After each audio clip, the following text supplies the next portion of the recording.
मोहोळच्या राजकारणामध्ये अनेक घडामोडी घडताना पाहायला मिळत आहेत। खरं तर अजित पवारांच्या दौऱ्याच्या निमित्ताने मोहोळमध्ये अनेक घडामोडी ज्या आहेत त्या पाहायला मिळालेल्या, त्यामुळेच आता मोहोळचं राजकीय वातावरण जे आहे ते चांगलंच तापलेलं पाहायला मिळतंय।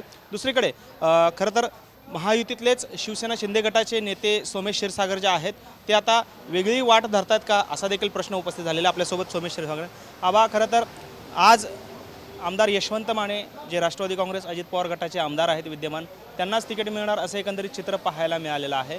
यापूर्वी राजन पाटलांनी देखील तशी घोषणा केलेली आहे। तुम्ही देखील महायुतीमध्ये आहात, तुमचा दावा आहे, यापूर्वी देखील आपल्या कुटुंबामध्ये तिकीट मिळालेलं होतं, लढला होतात, काय पुढची भूमिका असणार आहे यशवंत मानेंना तिकीट मिळालं? या ठिकाणी मोहोळ विधानसभेमध्ये आत्तापर्यंत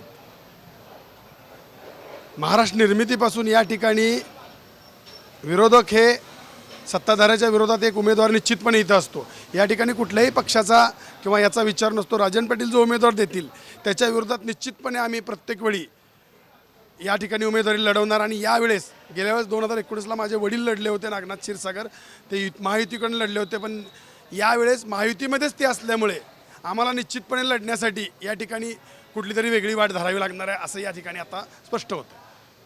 खरं तर मधल्या काळात काही चर्चा होत्या की तुम्ही शरद पवार असतील किंवा उद्धव ठाकरेंची देखील भेट घेतलेली आहे, काय नक्की या चर्चांमध्ये तथ्य आहे का आणि काय भूमिका असणार आहे यापुढच्या काळात? या पुढील काळामध्ये आम्ही निश्चितपणे या ठिकाणी जे राजन पाटील उमेदवार देतील त्यांच्या विरोधामध्ये निश्चितच या ठिकाणी आम्ही लढणार आहे। आणि डे वनपासनं आमचे सर्वांचेच पर्याय खुले आहेत आणि सगळ्याची डायलॉग चालू आहे आमचा।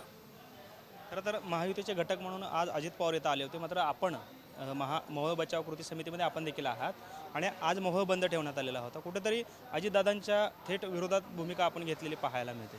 आम्ही या ठिकाणचे जे आजी माजी आमदार आहेत यांच्या विरोधात आमची भूमिका आहे। अजित पवार साहेबांशी आमचं कुठलंही हे नाही, पण त्यांनी निश्चितपणे अप्पर तहसील कॅन्सल केलं पाहिजे। एवढा रोष असतानासुद्धा जर अशा रीतीने जर त्यांनी त्यांना पाठीशी घालत असतील तर निश्चितपणे मोहोळची जनता त्यांच्या विरोधात गेल्याशिवाय राहणार नाही। एकनाथ शिंदे साहेबांशी आपलं काही बोलणं झालेलं आहे का या संदर्भात? जागेची आपण मागणी त्यांच्याकडे केली होती, त्यांनी काय उत्तर दिले? मुख्यमंत्री साहेबांना आम्ही जागेची मागणी केली। या ठिकाणी शिवसेना सातत्याने लढते, या ठिकाणी 2 नंबरला आहे, वारंवार या ठिकाणी शिवसेनेचा उमेदवार निखरीची लढत देतोय। त्यामुळे निश्चितपणे मुख्यमंत्री साहेबांनी आम्हाला एक शब्द दिला आहे की आपण ही जागा वाटून घेऊ, पण भविष्यामध्ये काय घडेल याचं आत्ता कुणीच सांगू शकत नाही। त्यामुळे आम्ही सर्व परीनं तयारीनं या निवडणुकीत उतरणार आहोत।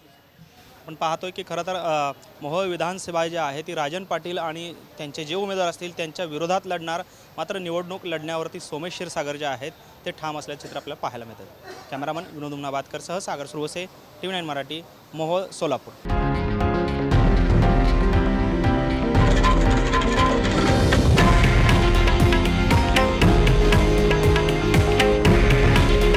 हे आहे देशातील नंबर 1 न्यूज नेटवर्क आणि आपण पाहत आहात TV9 मराठी। काळजी तुमची, हित महाराष्ट्राचं।